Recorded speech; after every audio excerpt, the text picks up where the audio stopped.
Yes, lads, we are back here with another episode of the Leeds United career mode. And yeah, once again, there's going to be no intro for this one. We're going to be finishing off the season today, and there is a lot for us to get through. Now, we do have a new PC as well, and a complete different setup in front of me. So hopefully this sounds good and will look good, and it all goes really well. I'm also recording this the eve before we take on Norwich in the second leg. And I am nervous as all hell, so I'm going to bumble my way through this episode of the Leeds United career mode. If you're new to the channel, please smash subscribe, hit the like button as well. Let's get into this one. Like I said, we're going to try and finish off the season today. We've got a bit of a chunky calendar to do, but I think we could do it. We're going to sim a few of these games as well, because it makes sense now we've hit that stage of the season. And I really want to get into the summer of next year. I'm really excited to keep building this team in the Premier League. We did finish off the window last time out, and probably the main story of us finishing that window last time out was the fact that we brought in Hugo Ekitike on loan with a future fee. The future fee to me is not bad. I don't want to settle the buy option in case it does it, but we did have the ruling that he has to play 10 games for this team in order for us to sign him, and we have to stay in the league. And I'm kind of hoping at this stage of the career mode, staying in the league is just a foregone conclusion. Considering that we are 11th now on 34 points, it would be really sad with a 14-point gap if we were now to drop into the relegation zone. But we have had a really rough batch of form, and I'm going to look to turn that one around as quickly as possible by taking on Nottingham Forest. I think we'll probably do 5 or 6 games in this episode and then sim the rest. Let's see how we get on. Chris Wood up top for them, ex-Leeds United player.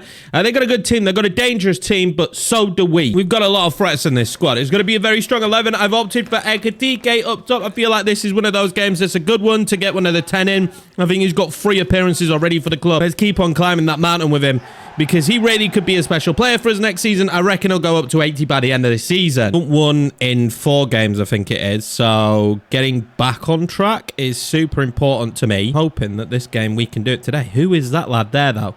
He's got some silky footwork. Sword found it over to Gibbs White, and we're there. It's going to go wide. Movement ahead of me now. Going like Jorginho. Keep the run. Ansu, not a bad ball. Oh, I just couldn't get to it. Panzo's there. Gibbs White. Dangerous position. Chris Wood now. Dangerous position. Well in, Melier. I thought we had the block on with Pascal. Warning signs from Forest. They're established now in the Premier League to a degree. I'm in points deduction this year, but they are more established in the Premier League than us right now. So let's just say that one. Trezor just seems to get himself in really good positions at the minute. Trezor. Oh my God. He's gone flying forward.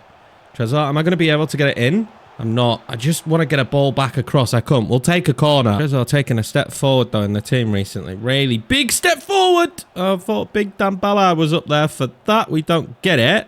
We might get a second bite of the cherry here. Trezor keeps it. And then I want Ekitike. Inside Ekitike. Oh, what a save. Trezor. No room. Play it again. Ekitike. Oh, he's not strong enough. Sangare is there. That's so frustrating.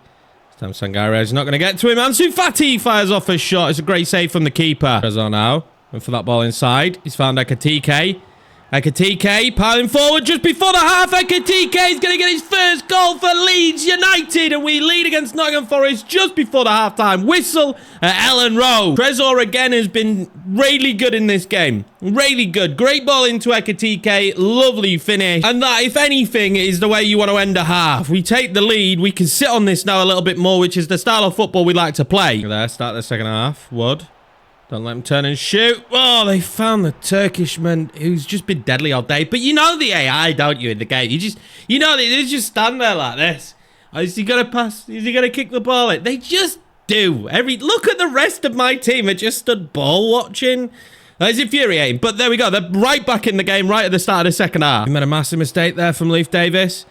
Alanga gets it across, but luckily for me, there's nobody there. Well, a frustrating result in the end then. Nottingham Forest just scored the goal and just held on to the football. It seemed like that was their tactic for the rest of the game. Couldn't really rescue the ball off them. We had that one opportunity, but frustrating here at Ellen Road. We're only going to take a point, and there's been a lot of games like this season where we've only taken a point. I didn't even get a chance to make a single sub because Forest just kept hold of the ball. Next up was Sheffield United in the league, who I firmly thought we'd get a victory from. Roden get himself sent off though, but Calvin Phillips, Nonto and Jorginho Ruta with the goals to give us a 3-0 victory. Next up was Man City. I firmly expected us to be blown out. We don't get blown out. Nonto and Ekitike with his second goal for the club. He's already looking set to be a permanent signing. They do win it at the death. depth, but I'll take that. As long as we don't get a massive defeat to Man City, that's a valuable result for me, because we still sit in a good position in the league with certain teams like Southampton coming up next. They're more than winnable tie. And the Southampton game would be just that. With Gnonto and Pirro on the score sheet, we end up beating them 2-1 as Southampton's bid for survival continues. And we look very set to be a mid-table side this season, which was unexpected at the start of the year. But I cannot believe that we're pretty much there. We're in 10th place right now on 41 points. I think we're more than safe, and I actually think mid-table is definitely where we're going to finish. There's no way we push for Europe. There is an opportunity that we could. We have Chelsea coming up. We'll play that one, but I'm just happy that we've ended up where we are. We couldn't buy a goal at the start of the season. Interesting one as well outside of the window is Feyenoord coming in for Pascal Struijk, but I'm going to turn that one down. He's actually had a really quiet but good season. Get to the Chelsea game, though. We do have some scout reports, and I'm really begging for something out of Scotland. We've kind of got a potential superstar from England, but this entire year we've got pretty much nothing from Scotland. This would have been the hope, but John Lairdy's only 15, so we're going to give him a shot. Let's see if his potential rises. He's got a very good beard for a 15-year-old. Generation is fantastic. We're going to go with this. Ruben Lancaster, English. Again, another English player. We're going to sign him up. Who knows? We might even get more from England. We're doing pretty well there. We're going to have a good academy of English players, which we probably should have at Leeds. Now, this leaves us nicely into the Chelsea game, and they've signed Elise. Ronaldo as well there at left back. Henry Chan slots in. Experience, probably taking over from Thiago Silva. William Carvalho in there as well. I think that's William Carvalho next to Enzo. So I wonder where Caicedo is. He's probably on the bench, to be honest with you. They've got a wealth of talent of Chelsea, which will come good at some point. We are going to start Pirro. We're going to go for this one, full strength 11. And this, for me, is our strongest 11. You could maybe rotate Rodin out for Christopher Ayer. Those are the two options, but Ayer's just, I don't know, he's had such a weird season of unhappiness. I'm going to put him in for this game, actually, and that will be kind of our strongest 11. Gray has solidified his position next to Calvin Phillips. Let's see how we do. We've got Ekatike on the bench. We've got Ansu Fati on the bench. We've got such a strong bench here. Is that Ellen Road? If he was ever going to upset Chelsea, this would probably be that game. And we definitely need to sit down for this one. The concentration levels going to have to be high. This would be our first win in a played game this episode against Chelsea as well, of all teams. That would be insane. His midfield is going to be what scares me in this one, I think. And Elise. I am not looking forward to coming up against Elise. I haven't enjoyed when we've come up against his other mate, Eze, who I'm still yet to use in a career mode, either of them. They are options at some point that I would like to use. But yeah, they're both going to be a problem. Also, you guys are going to have to let me know in-game volume and stuff, the crowd cheering and whatnot, because I can't hear it when I'm playing the game. I'm basically playing silence apart from my own voice, which is lovely. You're going to have to let me know how the volume was. I will look, obviously, in post-editing and see what I think, because a mistake is made and Raheem Sterling goes through, makes it 1-0 Chelsea. Who cares about the audio when you're doing that? Poor defending again in moments, but I guess you come up against these sides that have got these really well-rated players, and it becomes quite difficult, but we'll work our way back into this game. We've done that so often, and as per usual, very accepting here of a draw. Gnonto over the top, maybe? Oh, it was a nice idea. It was a nice idea. Clip ball over the top from Phillips. Kind of the most that's happened for us so far. It's been a pretty slack start to the game for me. Hero. Oh, no, it wasn't. But Jorginho might get a good ball in here. He's still got it. Jorginho Ruta. Oh, my God. That would have been a very nice goal. He's not the most clinical of finishers. I'm just going to put that one out there. He's bloody good. He's not the most clinical of finishers. Ruta again. Good footwork. Just trying to trickle my way through a good pass. And this may just be that Gnonto turn shoots. Sanchez, massive save. He's kind of a bit of a beast in goal, isn't he, Sanchez? Oh my God, it's super difficult to beat him right now. With Pirro on the pitch, though, you might win headers. It's not going to be one that we win there. Oh, is that a good ball in to Pirro? Pirro. Gnonto this time. Oh my God, it goes in. Oh, for Sanchez has saved it again. His shooting boots are getting a little bit better since we started training him. If anyone remembers that absolutely horrendous miss at Old Trafford against Manchester United, you can imagine how nervous I was that it was Gnonto there. But it does go over the line. Sanchez nearly with an unbelievable save, but it rattles the crossbar, goes over the line. Gnonto makes it 1-1 at Ellen Road. And that's not a bad way to go in at half-time, to be fair. All square, because this Chelsea team are really good. They're fighting to push now into Europe, which is somewhere where we're not. We could be there next season. Let me know what you think. Should we be making the push to Europe next year? I feel like mid-table to Europe is kind of where you want to be. I'd take a Conference League spot next season. Where Chelsea sit right now, they're sitting in a Conference League spot, so we'll have to see what we could do. This is kind of reminiscent of our first year back, actually, under Bielsa. We had a really good first year back, and then it kind of, I don't know, it fell apart, injuries, whatnot. You could say whatever for the year that it fell apart, but yeah, this is reminding me of that first year back in with Bielsa, where we've had some really good, fun results. One then, Jorginho, good footwork. Oh, he's still got it. I absolutely love Jorginho Reuter's footwork. Can I keep it? I can. I'm going to play it out there to Calvin Phillips from distance. Sanchez, massive save. We haven't got Pirro involved in this, and I need to get him into the game a bit more, I think. They've started making some good moves here. Raheem Sterling, big save. We're definitely not there yet, but there does come a point in the game where you think, right, it's time to make some subs. And I don't think we're miles off, as Nkunku just sold me a bag of grapes for £1 million. Oh my God. Phillips. Oh, are they really pushing this many bodies forward? Trezor. Back inside to Phillips. He's gone through the legs. Calvin Phillips then inside to Pirro. Pirro, this is a really good position, but he just doesn't have the legs. Play it back in. Gnonto again. Gnonto again. Gnonto again to make it 2-1 Leeds United at Ellen Road. We capitalise on their mistakes. They threw too many bodies forward. You cannot do that against my Leeds United team. Oh my God. What a goal. I didn't think Gnonto would be this good in front of goal. Shooting boots are there. It's worked. Whatever we've done. And I think now it might be time for subs. We need fresh legs. I don't want to always do subs too early in a game, but the fact that we played against Forest and we couldn't even get the subs on, I think now is the time. Trezor's been great again, but Ansu Fati for some fresh legs. We're going to bring on Ekitike as well, and I fancy Kamara coming on. He's real good energy to have on the pitch. Subs on, but I have given away a cheap free kick. But come on, it's Aya there. You're not going to beat him. And have they made similar mistake again? Jorginho Reuter now. He's got all the time in the world. Jorginho needs that ball through. He's done it again through the legs. Ansu Fati. What a block from Badiashile. Ansu Fati should not have been greedy there. He should have pulled that back. That could have been 3-1 Leeds. We're going to throw a few of these balls through the legs, and I am liking it. Ekitike is in there against William Carvalho. Couldn't get that. Can I chip it then back over? I can't. It's Leif Davis. Don't chip a ball to Leif Davis. Ekitike reminds me of Jorginho Reuter quite a bit, so maybe in the long run, let me know what you think. Do we drop him actually down to Cam? Because Jorginho's not going to be with us that much longer, let's be honest. Someone's going to come in for him. It's going to be a big bid. I can feel it. Ekitike steals the ball away and feels it's saved by Sanchez. What a shame. I panicked. Let's be honest, lads. Blame me. I panicked. At this stage, it's to what extent can we just hold on? And with players like Aya in the box for those moments, I do feel like we can just keep holding on. Is this a good ball through? Kamara, I told you, he brings the energy, man. Kamara, he wants that ball over. That was a poor ball in the end, actually. It's not his strength, is it? That's not Kamara's strength, but he does bring just raw energy. Gnonto, who is on a hat-trick. That's good from Gnonto. Gnonto on a hat-trick. Has to go for it. Have to give him those moments. If I had a whistle right now, I'd be blowing it. Because I really want this full-time whistle. I want this victory against Chelsea. They're a rival of ours. This would be huge. He will have one chance from a corner.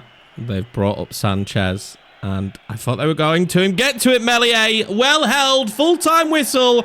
We beat Chelsea at Ellen Road. What a massive scalp. And that does actually mean we're only 6 points behind them to Europe. Is there a late push on? The fight for Europe, though, might just be a dream because we play Liverpool next. And, you know, this always happens against Liverpool. It was a close game, though. I'm going to keep taking these close games against big sides, Iafabal and Hermoso. Sorry for Liverpool, Pirro bagging a goal for us. We did welcome arch rivals Manchester United to Ellen Road, where we get 2-2 draw. I will take this. Gnonto with another goal and Anthony scoring for us. And with those recent results, it sees us in 9th place. Europe is on the horizon, but not really on my mind. With 6 games left to play in the league this year, I will take this position all day long. We have 12 draws this season, though. It's been a big key reason that we fought in every game, and we fought for every game, that we actually managed to make it to this point and have a mid-table finish. We're going to face Leicester, who are relegation fodder at this point, and that's going to prompt me into a little bit of rotation. We'll quick sim this one as well, and we lose 3-2. Are you kidding me? To Leicester? I mean, we rotated, but not that much. Sadiq with a brace and Didi for them. Gelhardt and Trezor with another goal for us. We didn't look like we performed very well in that. But at the end of the day, we aren't really fighting for anything right now, whereas Leicester, they're fighting for their lives in the Premier League. Bids seem to keep on coming for Pascal Strike, and he's very happy at the club, so there'd be no reason why I accept any of these, but they do keep on coming in, this time from Sporting. You get the news that Ekatike's loan is coming towards an end, so I actually want to see how many games he's played, because in order to keep him, we had some appearances. I'm going to go by goals, because maybe he's going to be on this list easier to find, but he has 9 appearances, so he's 1 game away from being able to be a permanent. 2 goals, 2 assists. We're already set to stay in the Premier League. I think we settle the buy option. We pay the 20 million. We make this one permanent. Hugo Ekatike will be a Leeds United player permanently next year. Yeah, let's get this one done. This was never really in doubt in my mind. I knew unless he was really awful, he was going to get the game time. And I think 2 goals and 2 assists since joining the club, coming to the Premier League. I'm really happy. I would love if he'd take rotation. That is frustrating. We'll give him important, though, because we do rotate the strikers a lot. They're going to get a 50-50 kind of swipe of the games all season. Now, here will be the big thing. Can I persuade him to take a pay cut? I'm going to go 50 grand, and I'm going to chuck a nice bit of cash at him, 750, and I might add a goal bonus. I'm going to give him a goal bonus. If he scores 15, I'll give him $1 million. If he scores 15 goals in a season, I think that will make him happy. Big pay cut, to be fair, from PSG. That is 13 grand less a week. You're going to feel that, right? You're going to feel that. But there we go. Get the deal done. He's been at the club anyway. This is just a formality for me, but one that I felt like needed to happen for 20 million pounds. He's our striker of the future for sure. Like I said, there's even the potential of changing him to that cam role, because he does remind me a hell of a lot like Jorginho Ruta. So that's something that I think we should really consider, that he could play both of those roles. Because if we look at him, how long would it actually take him to be able to play the cam role? That's the question. 96 weeks, so we'd have to start doing it as soon as possible,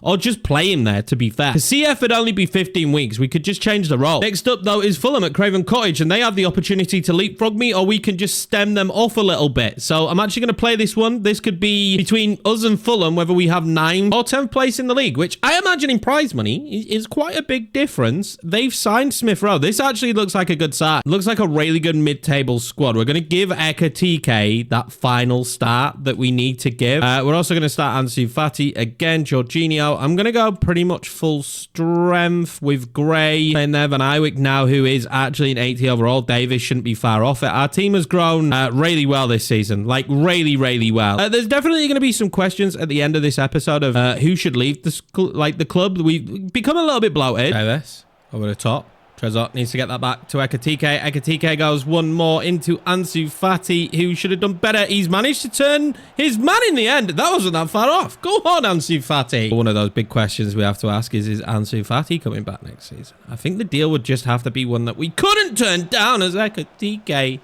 the latest signing for Leeds United, nearly scoring. I think it 1-0 against Fulham. Ansu Fati, though, man, a lot of it's going to be down to what you guys think we should do. That's going to play a heavy part into the Ansu Fati deal. But also kind of the situation of his wage at Barcelona. Ekatike's was bad, but wasn't that bad. Ansu Fati's is extortionate. Like, genuinely extortionate. So that is probably the issue with that.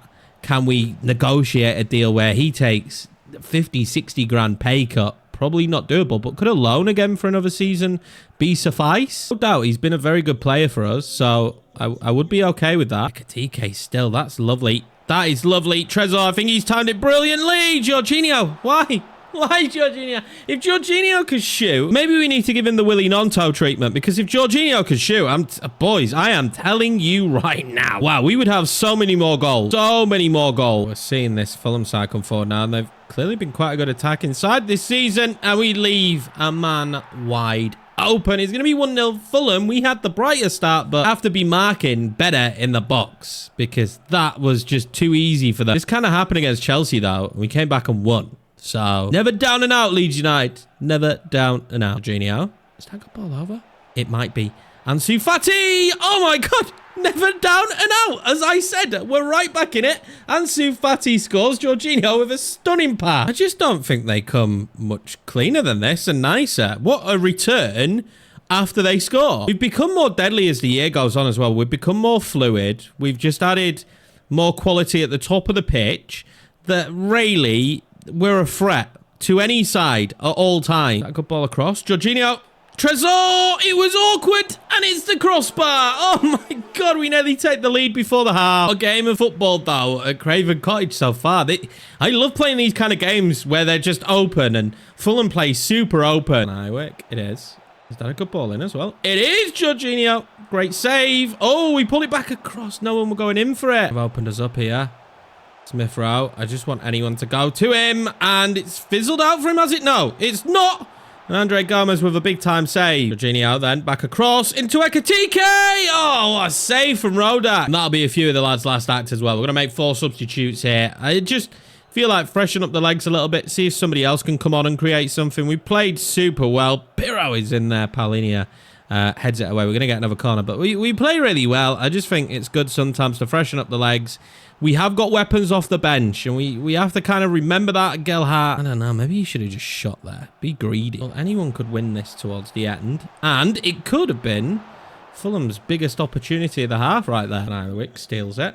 Gelhardt, if he plays the right ball, could find Pirro. Awkward position, but he forces Rodak into a massive save. But in the end, we just couldn't find a way through. We're going to share the points with Fulham. We've shared the points with many teams this season. I'll take it. I don't mind that. It still keeps us ahead of them in the league. Well, after the game, we find out that Yorkiemann, even though he came on, has come in and handed in a transfer request. This one was kind of expected. He hasn't played the football that he probably would have wanted this season, or he probably should have had this season. Moving Archie Gray back, kind of just put it out there. And Kamara has been so solid. My 3 central midfielders, I just love them that much that Jakob hasn't had the game time. So after that league game against Fulham, I decided to calendar sim the Arsenal, Brighton and Wolves game, leaving us West Ham at the end of the season. We lose 2 of them against Arsenal and Brighton, but we do manage to beat Fulham, which leads us nicely into the West Ham game, where we sit 10th in the league, and as long as we pick up a point, I believe we will stay 10th in the league. So I'm pretty happy. West Ham aren't that far behind us, but they don't have the goal difference to leapfrog us, neither do Fulham if we're on the same point. So realistically, that's where I'm at. Is there any battles at the top of the league table going into the final game? There is not. Manchester City, crowned champions, and crowned champions comfortably. There could be a sway between Arsenal and Aston Villa, but the likelihood is very slim. Newcastle could slide into European contention as well, but Spurs will not have that next season. Leicester City saved themselves, and actually there is still a fight down there though between Forest and potentially Southampton aren't mathematically relegated yet, and Sheffield United. So that'll be interesting to see how that plays out. And weirdly, as I'm just looking at the starting 11 for West Ham, they've got a really weird starting 11, and I can only think, I don't know. This is I'm trying to work out how the AI are working this, like how their brain is processing the team they're going to put out. And I'm just working it on the preface here that they've put this team out because they feel comfortable in the position they're in, and they've just rotated massively. I'll look at the ratings a bit more when we get in there, but it's a very interesting 11. Now, we're going to have an interesting one as well, because I am a giant sucker when it comes to nostalgia. This is our 11. I've made decisions, boys. Aylinger obviously won't be here, and Dallas is retiring. Both of those two are retiring, so they're getting their farewell tour here today. Burpo will also be leaving the club, so he starts at left back, and I have also made the decision that in summer, we will sell Patrick Bamford, and we will also sell Dan James. I think for the level we're going to be pushing forward to, it won't make Dan James happy. I did go in and try and offer him a contract, just offer him more of a rotation position, and he wouldn't take it. So yeah, this is the 11 because we have several of these players leaving, and if I'm honest, I'm being genuinely honest, I do want to go out and win this game. Of course I want to win this game. I want to win every game. But I would rather give these guys their farewell tour, like you see there, Luke Ayling hanging up his boots, than play my strongest 11. The strongest 11 have done their job this season. They've been fantastic. Let's give these guys these opportunities so we can say goodbye to them correctly. And don't worry, I have noticed we're not at Ellen Road. I'm not stupid. It would have been nice if this game was at Ellen Road, but I wanted to play the final game of the season. Also wanted to look at the West Ham squad, right? Because I don't actually feel that bad rotating when I look at the rest of the squad. So you've got David Paqueta, obviously beast. Diallo, 69. Kudos, beast. Alford, 63. Flynn Downs, decent. But then 66. Casey, 63. This Lizao guy's improved a little bit. Teze, 81. And then Trot, 69. So, yeah, you look at the bench. There is a lot of strength on there. So, maybe. Have EA put this in the game that because they have nothing to play for, they've played a weekend squad? I would love it if they had put that. I'm not denying that would be great. But I also feel like maybe it's just a bit bugged. But would they be in the position they're in if it was bugged? Oh, is this going to be a good opportunity to swing that one back? And Jorginho Ruta score a screamer. Naily against Trot. It is farewell game as well. I didn't think about that. Jorginho Ruta could end up leaving the team at the end of the season because just a giant bid comes in from a juggernaut, a Real Madrid. I can see it happening. PSG around the corner. We got Ekatike. They steal Jorginho from me. Well, of course, in this game as well, got Ansu Fati on the pitch at some point because it's kind of his potential farewell, depending on what you guys say in the comments. Remember to leave those comments. If you've got to this stage of the career mode, well, this stage of the episode is what I should say.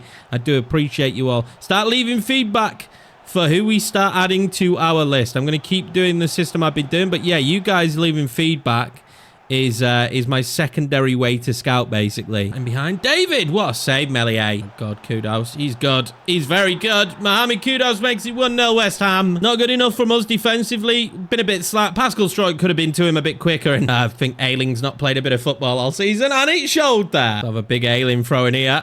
Finds Jorginho. He's going to try and whip that one in. But no one to be found. Although we're going to win this one back here. Trezor! Casey blocks it. Really want to stick one of these on the head of Paddy B. And score a goal! And I do just that! Patrick Bamford's farewell will not be without a corner goal. He's been stunning at these all season. You'll have noticed when I stopped playing Patrick Bamford, Pirro's been all right at them. But when I stopped playing him, we stopped scoring the corners as much. And oh my God, this man is good from the corners. It's going to be a Dan James assist as well. I think that's his 9th of the season, if I'm correct. I can't remember, but what a goal. I will actually really miss having Patrick Bamford on this team. I know that might be weird, but I just will. Every time I've used him, he creates something. He'll bag a goal out of nowhere that just makes me go, oh my God, I wish we were keeping him. But he's just not good enough. He's not the future. We've got Ekatike now. Who knows if Pirro will still be here. But we need to focus there. The weird thing about this game is we're absolutely fine until they get the ball to their front line, which is where they're super dangerous. As soon as they get the ball to, say, Jonathan David and Paqueta, this game changes drastically. They get it further up the pitch. You got Kudos and stuff. They just start really putting a dent in me. Jonathan David! What a save, Melier. Now, I guess the question is, how long until we start making the subs, until we start bringing off some of these players that are going to be leaving? Ayling there, though, with a great tackle. I'm going to play that one out wide then to Luke Ayling. Luke Ayling! Oh, what a save from Trot. I had to do it. It had to be done. Because at this point of the game, 65 minutes, now's when I'm going to start making those subs. So I'm going to actually bring on Ekatike. We're going to let Pirro have that. And I'm going to bring on Ansu Fati. I'll keep Dan James on because he's good enough to keep on. I'm also going to bring Dallas off. I will bring on... Oh, I didn't actually put a sub on for Dallas. I'm going to keep him on the pitch then. Why not? I'll keep Ayling out there as well. It'll probably be Bamford, but he got the goal that we wanted. Let's see if we can get Dan James another assist. We're going to put this one in. Ekatike hasn't been a man in there that's really done up. That's going to land really nicely to Dallas. Oh, I had to. Oh, my God, strike. Oh, Trot. He's actually had a bloody good game in goal for them. He can't be knocked. He's played really well. Oh, James. Put it back across. Ekatike! Oh, he shanked it wide. I feel like there'd be some amount of round of applause right now as Luke Ayling comes off the pitch. We're gonna bring on Van Ewijk, and let's just applaud that moment. He's had a really good game, actually. I'll tell you someone who didn't feel off the pace as well. Firpo. I tempted to keep him. He's really just felt perfect as a backup, but I think it's time next season that we bring in someone just, I don't know, a little bit better as our backup. To Trezor. Tries to pull it back. Oh, it lands with Ansu Fati though. And then he's going to get that in. Ekitike. Dan James. Dan James. That would have been the perfect way for him to end. Would have been Dan James with a massive goal. I'm so devastated that he couldn't control the football. That is it. First season back in the Premier League will end with a draw against West Ham. I'll take it. This was a bit of a let's just have some fun kind of game. And it felt that way. I did have some fun with this one. Boy, that Dan James moment there right at the end would have tickled me. Sheffield United stay up. They won. They stay up this season. He finished 10th, which is absolutely happy. Bang slap mid-table. Southampton, Forest, and Wolves go down. So they are now 3 teams that we potentially should be looking at. Can we pick some players off of them? I think the answer will be yes, we can pick some players off of them. I'm actually surprised that they're the 3 that I thought Southampton would go down. Maybe not a surprise with Nottingham Forest, but Wolves' performance this year, I'm genuinely shocked by it. Brighton are down there, Leicester, Sheffield United ended up climbing all the way to 15th at the end of it. Chelsea climbed up to 5th. Okay, so Aston Villa, Man United, Liverpool, Man City, they're all going to have your Champions League. And then you got Chelsea and Arsenal with Europa League, Newcastle ending up with Europe in the end. Very poor season for Spurs, especially after they spent like 120 million on Musiala. But we can't end the season without looking at the squad and looking at the stats for the year. Our top goal scorer will be Yo Pirro. Can we keep hold of him next season? I'm nervous for assists for him. Behind that, there's no one really that close to him. But can we know that Sir Patrick, he's been knighted, let's remember that. Sir Patrick Bamford is not that far behind as a backup striker. He was perfect this year, in my opinion. I absolutely love you, Paddy. I'll see you later, lad. Wilfred Gnonto, great season for him once he started finding his shooting boots. He's gone up 4, 8 assists, 8 goals. We'll probably have this year, we will probably have it where we let 2 big names go in the summer. If 2 do not go, we will allow 1 to go in January. We'll just see how it goes. Trezor going up to 83. I think he was actually a really good signing in the end. He progressed way better as the year went on. Dan James with 5 assists. He's our second highest assist leader. It makes me sad. Gelhardt is in there as well. He's gone up 2 this year. Joseph up 6 out on loan. 4 goals for Crystal Palace. Potential for him. Jadon Anthony, the future in doubt. Calvin Phillips, great stuff from him. Jorginho Ruta. It might not feel, when you look at these statistics, that he's great, but I would love to see the statistic of him having a pass to an assist. He is a key creator in the moves forward that might lead from him having his back to goal, moving the ball out to a winger, the winger then into the striker, goal goes in. So he is a key cog in that, and unfortunately, the stat breakdown in FC 24 and in all FIFA games is horrendous. We literally get naff all of a breakdown, if we're being 100% honest. So it is a bit of a shame. We should take a quick look at the youth academy as well. This is how it's looking. Jonathan Greaves looking like the man who could be a superstar out of this. 90 potential. We've got a couple of decent potential players here. Drake, Johnson and Hill. 84 is an acceptable potential to me. And then we'll see what happens with the rest of the guys. I should note as well, Kirk went up to 67 out on loan. And I did have to bring up the Croatian CDM, who is 63 overall. We'll give him some loans. I don't think he'll probably ever be good enough to join the team, which is a shame because he's got a few play styles. He's got jockey, intercept and power header, and intercept is one I'd really like for my CDM. But that there, lads, is going to be the end then for season number 2. What a great season. I've really enjoyed it. Mid-table, absolutely take that all day long. Improved the team, and now we just have so much to consider and think about going into another summer, and I get very excited about playing through the summers in a football game. I really do. I want to say thank you very much for the support here on season number 2. The channel continues to grow, and that's because of people like you. I appreciate all the love you show me, all the comments on the videos, and how engaged you are with this series. So I'm going to continue to try and have this out twice a week, which seems to be working well for me and well for you guys at the minute with the longer video. That is it. That's all I've got to say. Let's drop the curtain on this one, and I can't wait to come back for the summer of season number 3 with Leeds United.